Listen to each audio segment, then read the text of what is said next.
আসসালামু আলাইকুম প্রিয় বন্ধুরা, দেশে ও প্রবাসে যে যেখান থেকে দেখছেন কৃষি জীবন থেকে আপনাদের সবাইকে স্বাগত জানাচ্ছি।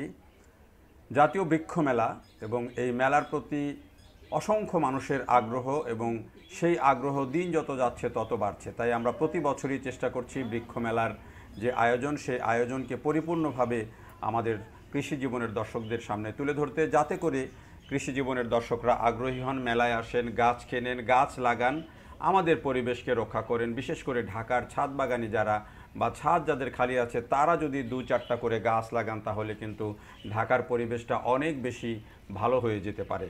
তো সেই প্রত্যাশা থেকে এবারও আমরা মেলায় এসেছি। মেলা আপনাদেরকে পুরোটা ঘুরে দেখাবো।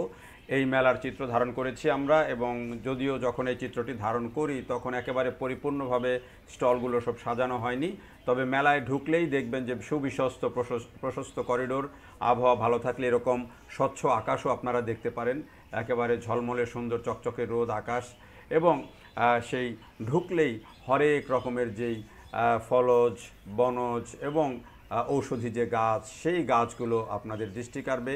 পাশাপাশি দৃষ্টি কাড়বে দেশ বিদেশি নানা ধরনের যেই ফলের গাছ সেগুলো, এবং যেই পুরো একটা যে বাণিজ্য মেলার, পুরনো বাণিজ্য মেলার যে মাঠ, সেই মাঠের যেই প্রশস্ততা, বিশালতা, সেটিও ঘুরে ঘুরে আপনি দেখতে পারবেন। একটা লম্বা সময় এখানে কাটাতে পারবেন। বাচ্চাদেরকে সাথে নিয়ে আসলে আরও ভালো, তারা বিভিন্ন ফল ফলাদির সাথে পরিচিত হবে। তো যাই হোক, এই বিষয়গুলো নিয়েই আলোচনা করব আজকের এই রিপোর্টে। তো চলুন আমরা শুরুতেই প্রবেশ করি মেলায়, এবং মেলায় ঢুকে আমরা প্রথমে বাম দিকে, হাতের বামে ঢুকলাম। ঢুকলে এই দিকে প্রথমে আপনি যে স্টলটি দেখতে পাবেন সেটি হচ্ছে, এটি মূলত হচ্ছে প্রদর্শনীর জন্য বন বিভাগের, উদ্যান বিভাগের, এবং এখানে বিভিন্ন ধরনের মশলা জাতীয় গাছ, উদ্ভিজ্জ গাছ, সেগুলো এখানে ফলের গাছ কম প্রদর্শনীর জন্য রাখা হয়েছে। এখান থেকে শুরুতেই যে স্টলটা পাবেন বাম দিকের, সেখানে কিন্তু গাছ বিক্রি হয় না, চারা বিক্রি হয় না। এরপরে আমরা যখন মেলায় প্রবেশ করলাম, দেখলাম যে আমরা প্রথমে ঢুকলেই আপনি দেখবেন যে এইবার যেহেতু মেলাটি একটু দেরিতে শুরু হয়েছে, অর্থাৎ প্রতি বছর মেলা সাধারণত 5 জুন শুরু হয়, আর এইবার যেটি বলা হয়েছে যে ঈদের কারণে এবং ছুটির কারণে সেটি 25শে জুন শুরু হয়েছে। তো 25শে জুন শুরু হওয়ার কারণে এবারে কিন্তু ওই যে বরাবরের ফলের যে একটা বাহার আমরা দেখতে পাই, সেই ফলের সমারোহটা এবার কিন্তু কম চোখে পড়েছে। আম, অনেক জাতের আম এবার নাই, শেষ হয়ে গেছে। তবে বিদেশি কিছু জাত যেগুলো এখনকার দিনে খুব আকর্ষণীয়, সেগুলো কিন্তু চলছে। তো এই যে মেলাগুলো, সেই মেলাগুলো আরও বেশি আকর্ষণীয়। এই যেগুলো কিন্তু বিদেশি জাতের আম, এটা ব্যানানা ম্যাঙ্গোর মতো দেখা যায়, কিন্তু এটা ব্যানানা ম্যাঙ্গো না, এইটা অন্য একটা জাতের আম। তো যাই হোক, এখন এই যে অনেকেই জানতে চান, প্রশ্ন করেন যে মেলা কোথায় হচ্ছে, কতদিন চলবে, কবে শুরু হয়েছে। মেলাটি আসলে এটি বরাবরের মতোই পুরনো যে বাণিজ্য মেলার মাঠ আগারগাঁও, অর্থাৎ চীন মৈত্রী সম্মেলন কেন্দ্রের পাশে যে বিশাল ফাঁকা মাঠ, সেখানে এই মেলা অনুষ্ঠিত হচ্ছে। এবং এটি 25 জুন শুরু হয়েছে, 25শে জুলাই এটি শেষ হবে। এটি হচ্ছে মেলার তথ্য। মেলায় আসা খুবই সহজ, এখন মেট্রো রেল আছে। যারা মেট্রো রেলের আশপাশে বা মেট্রো রেল দিয়ে আসতে চান, মেট্রো রেল দিয়ে আসলে আপনি যদি বিজয় সরণি স্টেশনে নেমে যান তাহলে হেঁটেই মেলায় প্রবেশ করতে পারবেন। বিকালের একটা যদি আসেন তাহলে সুন্দর একটা পরিবেশও সেখানে পাবেন। তো এটি হচ্ছে আসার, আর বিভিন্ন দিক থেকে আসার, আগারগাঁও আসার রাস্তা তো আপনাদের মোটামুটি যারা আসেন তাদের জানাই আছে। তো আমরা এই যে মেলায় আসলাম, মেলায় দেখেন প্রথম দিনেও আমি যখন ধারণ করি তখনও অনেক দর্শনার্থী এসেছেন, কারণ এই মেলার প্রতি মানুষের কিন্তু একটা অন্যরকম টান আছে, আকর্ষণ আছে। এর কারণ যারা বৃক্ষ ভালোবাসেন, গাছ ভালোবাসেন, ফুল ফল এগুলো ভালোবাসেন, লতা পাতা ভালোবাসেন, সবুজ ভালোবাসেন, তাদের জন্য কিন্তু এই মেলা একটা প্রাণের মেলা। এবং এখান থেকে পুরো মেলা হয়তো কেউ ঘুরে দেখছেন, দেখে একটা শান্তি নিচ্ছেন, প্রশান্তি নিচ্ছেন, তারপরে যাওয়ার সময় একটা দুইটা গাছ কিনে নিয়ে যাচ্ছেন, ছোট চারা কিনে নিয়ে যাচ্ছেন, বিভিন্ন ফল সম্পর্কে জানার চেষ্টা করছেন, ফুল সম্পর্কে জানার চেষ্টা করছেন। এটি হচ্ছে মেলার আসল আকর্ষণ, এবং এটি হচ্ছে মেলার প্রাণ। এবং এই যে দেখেন যে এবারের যে মেলা, সেই মেলায় মোট 112টি স্টল দেওয়া হয়েছে। মেলার পরিসর আগের চেয়ে অনেক বাড়ানো হয়েছে, জায়গা বড় করা হয়েছে, এবং এখানে সরকারি বিভিন্ন বিভাগ, কৃষি বিভাগ, কৃষি সম্প্রসারণ অধিদপ্তর, পাশাপাশি স্থানীয় সরকার প্রকৌশল অধিদপ্তর সহ বন বিভাগ, তাদেরও কিন্তু নানা রকমের তাদেরও কিন্তু স্টল রয়েছে। এই যে দেখেন বিদেশি আম যেগুলো চিয়াংমাই, পাশাপাশি আছে থ্রি টেস্ট, কিউজাই, তারপরে ব্যানানা ম্যাঙ্গো, এই আমগুলো কিন্তু এখন দেরিতে যেহেতু আসে, এই আমগুলো কিন্তু খুবই চমকপ্রদ, আশা জাগানিয়া, এবং এগুলো ভবিষ্যতে অনেকগুলো জাতি বাংলাদেশের সাথে দারুণভাবে অ্যাডাপ্ট করেছে এবং ভবিষ্যতে এটি অনেক বেশি ফল দিবে এবং বাণিজ্যিকভাবে এগুলোর চাষ হবে। বিশেষভাবে আমি বলতে পারি ব্যানানা ম্যাঙ্গো এবং চিয়াংমাই, এই দুটি আম তো বাংলাদেশে বাণিজ্যিক খুবই সম্ভাবনা, এবং ব্যানানা ম্যাঙ্গো এখন যে পরিমাণে চাষ হচ্ছে, এই আম কিন্তু সব বিদেশে রপ্তানি হয়ে যাচ্ছে। অর্থাৎ এই যে ব্যানানা ম্যাঙ্গোর যে আকার, ব্যানানা ম্যাঙ্গোর যে কালার, এবং ব্যানানা ম্যাঙ্গো যে অন্তত 8-10 দিন কোনো রকম প্রিজারভেশন ছাড়াই যেটি থাকে, পাকার পরেও 7-8 দিন এটি ভালো থাকে, এটি হচ্ছে এই আমের বাণিজ্যিক সম্ভাবনাকে অনেক বেশি বাড়িয়ে দিয়েছে। এবং এই আম বাংলাদেশে যে আল্লাহ রহমতে কী পরিমাণে হচ্ছে সেটি বাগানে গেলেই কিন্তু বুঝতে পারবেন। শুধু আম নয়, দেখেন আমাদের লেবু, করমচা, তারপরে হচ্ছে আনার, এই রকম সব ধরনের ফল, আমড়া, কামরাঙ্গা, সব ধরনের ফল, এই যে বেল, সেটি বেল নানা রকমের আছে, তারপরে মালটা, যত রকমের ফলের গাছ এই একটা প্রদর্শনীতে আপনি পেয়ে যাচ্ছেন। এবং এর ফলে আপনি এই মেলাটি ঘুরে দেখার পাশাপাশি আপনি কিন্তু আপনার প্রয়োজনীয় গাছটিও কিন্তু এখান থেকে কিনে নিয়ে যেতে পারছেন। তো যেটি আমি বলছিলাম যে মেলায় এবারে মোট 112টি স্টল দেওয়া হয়েছে, এবং এই স্টলগুলো লটারির ভিত্তিতে কিন্তু দেওয়া হয়েছে। অন্যান্য বছর কিছুটা নানা রকমের অনিয়মের কথা বলা হলেও এবার যেটি দাবি করেছেন আয়োজকরা, যে এবারে একেবারে পরিপূর্ণভাবে এই মেলায় স্টল বরাদ্দ দেওয়া হয়েছে লটারির মাধ্যমে। ফলে আগের মেলাগুলোতে আমরা দেখতাম যে কিছু নির্দিষ্ট নার্সারি নির্দিষ্ট কিছু জায়গাতেই বেশিরভাগ সময়ে বসতো, কিন্তু এবারে সেটি হয়নি, এক একজনের পজিশন এক এক জায়গায় চলে গেছে। এই যে দেখেন আনার গাছ, এখানে এবারে যে এই সময়ে মেলা একটু দেরিতে হওয়ার কারণে আনার গাছটা আমি দেখলাম যে প্রচুর পরিমাণে এসেছে, এবং ফল সহ প্রচুর আনার গাছ এসেছে। এবং আনার আমরা কিন্তু আমাদের দেশে বেশিরভাগ আনারই কিন্তু আমরা আমদানি করি, কিন্তু আমাদের আনারগুলো হয়, কিন্তু ওই বাইরের আনারগুলোর মতো অত ভালো হচ্ছে না কেন, এবং এতে এক ধরনের পোকা হচ্ছে, সেটি দমন করা যায় কিভাবে, সেটিকে কিভাবে আরও ফলদ করা যায়, আরও বেশি ফলন কিভাবে নিশ্চিত করা যায়, সেই বিষয়টা আমার মনে হয় যে যারা আমাদের গবেষক আছেন তাদের উচিত কিছুটা হলেও এদিকে মনোনিবেশ করা। কারণ আনার আমাদের দেশে হচ্ছে, কিন্তু বাইরের দেশের মতো ওইভাবে যে পাকার পরে ভালো থাকা, বা একটা মাঝখানে আমরা দেখি যে বেশিরভাগই নষ্ট হয়ে যায়, পোকায় ধরে, এটিকে রক্ষা করার জন্য ভালো ব্যবস্থাপনা, পরামর্শ দেয়া কিন্তু ফল বিভাগের, কৃষি বিভাগের, ফল গবেষণার, তাদের কিন্তু একটা দায়িত্বের মধ্যে পড়ে আমার কাছে মনে হয়।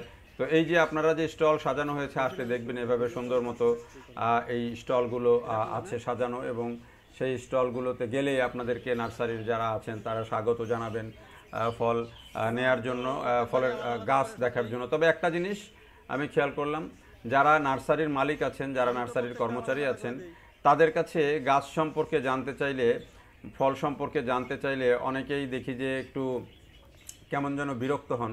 বিশেষ করে যদি একটু কি বলে যে ভিড় বেশি থাকে, তখন একটু বিরক্ত হন। হ্যাঁ, এটা হতে পারে যে তারা এই এত মানুষকে মেনটেন করা, তাদের বিক্রিটা আসল উদ্দেশ্য হতে পারে, বিক্রি বাড়ানো।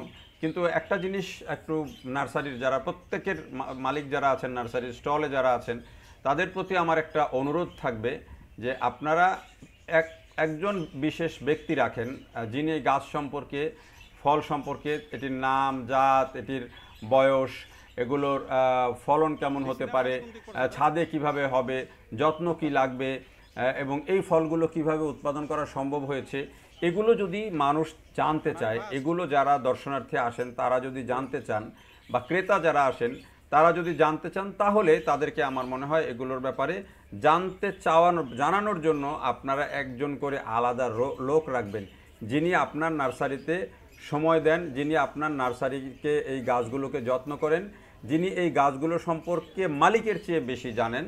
তাকে অবশ্যই আমার মনে হয় যে এই মানুষ, যে আগ্রহী মানুষ যারা জানতে চায়, তাদেরকে একটু জানতে দেওয়ার সুযোগ দেওয়া উচিত। বিশেষ করে গাছগুলো কিভাবে রোপণ করতে হবে, কিভাবে যত্ন করতে হবে, ছাদে হলে কি করতে হবে, ছাদ বাগান না হলে কি করতে হবে, এই সব বিষয়গুলো একটু আপনাদেরকে মানুষকে বলা উচিত, এটি আমার কাছে মনে হয়েছে। কারণ অনেক মানুষ আসেন, তারা জানতে চান, ছোট ছোট বাচ্চারা আসে, তারা জানতে চায় এই ফলগুলো তারা কিভাবে রোপণ করবেন, এই গাছটা কিভাবে রোপণ করবেন, কি যত্ন করবেন, কারণ আমাদের বেশিরভাগ মানুষেরই অভিযোগ হচ্ছে গাছের মধ্যে আমরা ফল দেখে, ভরপুর ফল দেখে গাছ কিনে নিয়ে যাই, ওই গাছটাতে ওই বছর ফল দেখে নিয়ে গেলাম কিন্তু পরের বছর আর ফলটা হচ্ছে না।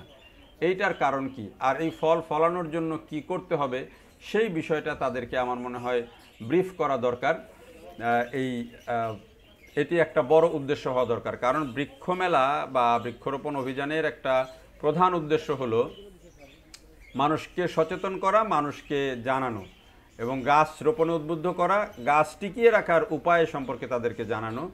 তো এই যে মেলার গেট থেকে আমরা প্রথমে বাম দিকের স্টলগুলো আপনাদেরকে দেখালাম, এবার আমরা একটু ডান দিকে ঢুকবো। মেলা থেকে ডান দিকে ঢুকলেও বেশ ডান দিকে আকর্ষণীয় স্টলগুলো অনেক আছে।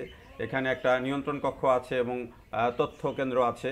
এখান থেকে আপনারা মেলা সম্পর্কে, গাছ সম্পর্কে এগুলো চাইলে আপনারা জানতে পারেন, যদিও সরকারি কর্মকর্তারা অত বেশি তথ্য শেয়ার করতে চান না আমার কাছে মনে হয়, তারপরেও আপনারা অনেকেই আছেন, আপনাদেরকে শেয়ার করবেন।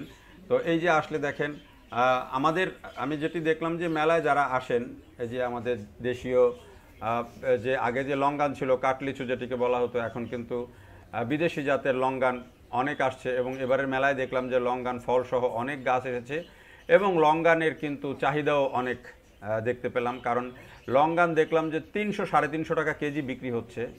তার মানে এটি খুব ভালো আগ্রহ তৈরি করেছে মানুষের মধ্যে। লিচুর পরে এটি লিচুর মতো একটা ফল, নতুন একটা ফল এবার চোখে পড়লো মেলায়, সেটা হচ্ছে এবিইউ বললো এই ফলটার নাম এবিইউ, এই যে হলুদ মালটার মতো যেই ফলটা, থাই এই ফলটা। এবং এটা আমি এর আগে ফল মেলায় দেখি নাই, বৃক্ষ মেলায় দেখি নাই, এবারে প্রথম দেখলাম। এই ফলটা সম্পর্কে আরও বিস্তারিত আপনাদেরকে আমরা জানাবো, আশা করছি জানাতে পারবো।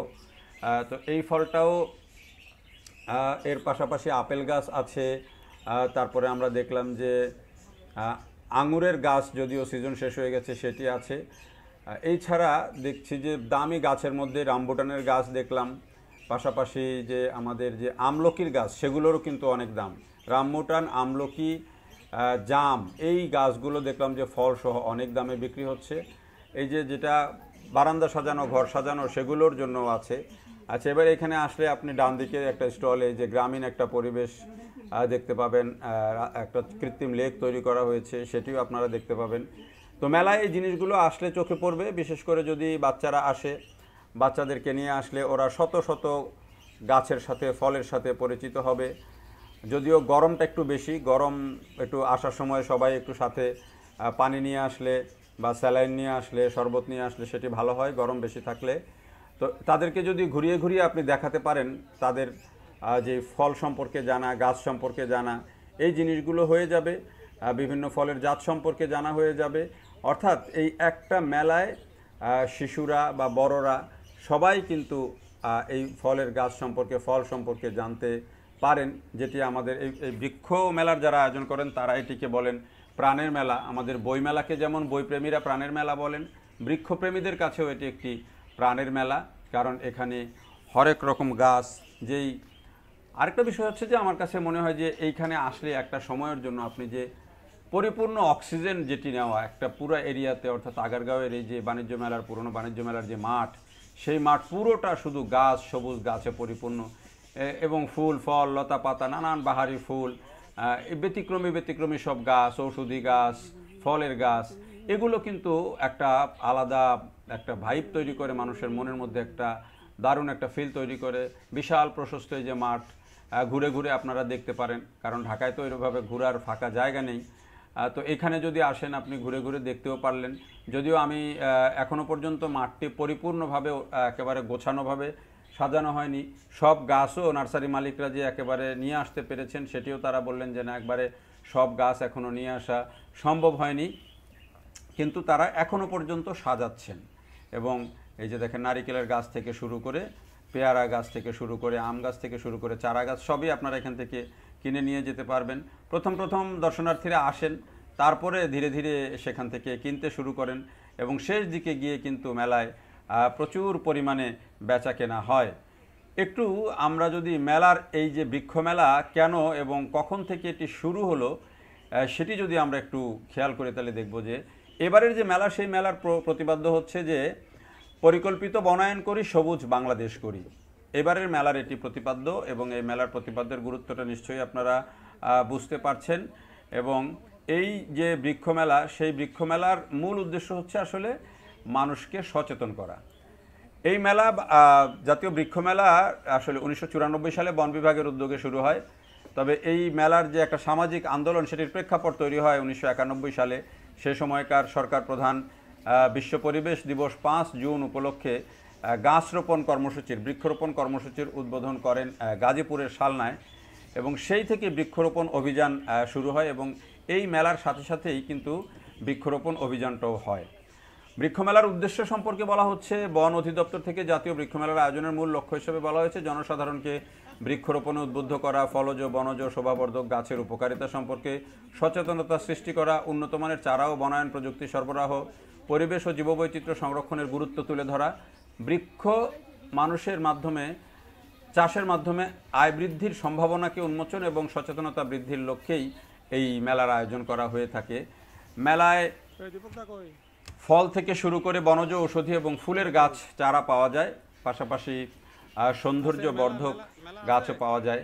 আসলে এই মেলা শুরু হওয়ার পর থেকে দিন যত যাচ্ছে এবং মেলার যে একটা কার্যকারিতা আছে সেটি কিন্তু বোঝা যায়।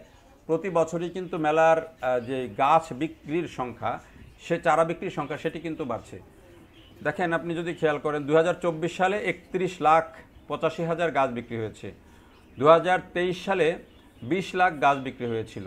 অর্থাৎ আগে থেকে শুরু করে পরের দিকে গাছ আস্তে আস্তে বিক্রি বাড়ছে। এতে বোঝা যায় যে মানুষ সচেতন হচ্ছে এবং এই গাছ কেনার প্রতি মানুষের আগ্রহটাও বাড়ছে।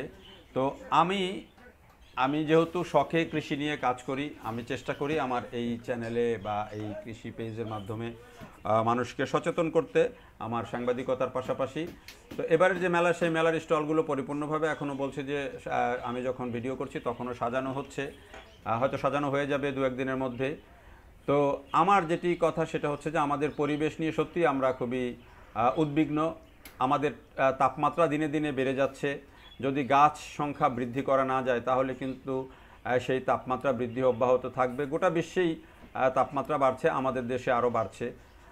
এই যে তাপমাত্রা বাড়ছে, এটি থেকে রক্ষার উপায় হচ্ছে গাছ লাগানো বেশি করে। বিশেষ করে ঢাকা শহরের যে পরিবেশের অবস্থা বিশ্বের শীর্ষ দূষিত নগরীর মধ্যে সবসময় টপে থাকে, 4-5টার মধ্যে থাকে। এইখান থেকে আমাদের এই নগরটিকে, আমাদের এই ভালোবাসার শহরটিকে উদ্ধার করতে হবে। উদ্ধার করতে হলে আমাদের ঢাকা শহরে যে লক্ষ লক্ষ ছাদ আছে, বিল্ডিং আছে, ফাঁকা জায়গা আছে, সেগুলোতে অবশ্যই আপনাদেরকে 1টি করে 2টি করে গাছ রোপণ করতে হবে। বা যাদের ছাদ বাগান করার সুযোগ আছে তারা ছাদ বাগান করতে পারেন। এই ছাদ বাগান করলে হবে কি, পরিবেশ তো রক্ষা পাবেই, পাশাপাশি আপনিও আপনার ছাদে গিয়ে ভরপুর অক্সিজেন পাবেন। এবং এটি কিন্তু একটা বলা যায় যে আপনি একদিকে বাংলাদেশের পরিবেশকে রক্ষা করছেন, ঢাকার পরিবেশকে রক্ষা করছেন, আরেকদিকে আপনি আপনার নিজের শখ, নিজের হাতে উৎপাদিত ফল পাচ্ছেন। ওই যে শিশুরা দেখেন কিভাবে দৌড়ে বেড়াচ্ছে ফাঁকা মাঠে। তো আপনারাও মাঠে আমার মনে হয় চলে আসলে ভালো হয়। মেলা শুরু হয়েছে 25শে জুন, চলবে 25 জুলাই পর্যন্ত। জাতীয় বৃক্ষ মেলা থেকে এই যে আয়োজন, সেই আয়োজনে আমি আমার কৃষি জীবন থেকে আপনাদের প্রত্যেককেই আসবার জন্য অনুরোধ জানাচ্ছি। এবং আপনারা আসুন, বাচ্চাদেরকে দেখান, নিজেরা দেখুন এবং গাছ কিনুন।